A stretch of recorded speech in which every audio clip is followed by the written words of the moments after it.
kawasan rawa Gambut Tripa. 1. Kembalikan tanah nenek moyang kami seperti semula. Sesuai dengan peta Desa Mekartijaya Act UPT 26.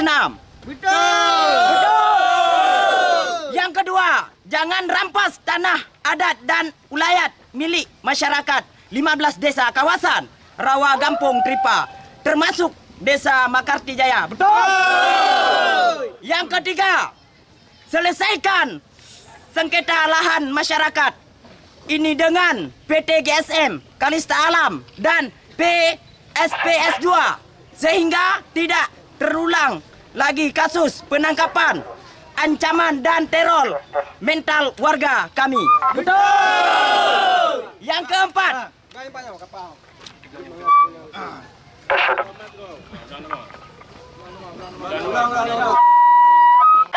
untuk selamatkan kawasan rawa Tripa, kembali tanah nenek moyang kami seperti semula sesuai dengan peta Desa Mekartijaya Act 2 UPT 26. 1. Betul? Yang kedua,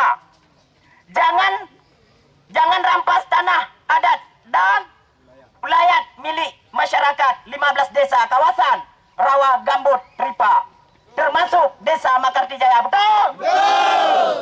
Yang ketiga, selesaikan sengketa lahan masyarakat ini dengan PT GSM Kalista Alam dan SPS 2 sehingga tidak terulang lagi kasus penangkapan, ancaman dan teror mental warga kami. Betul?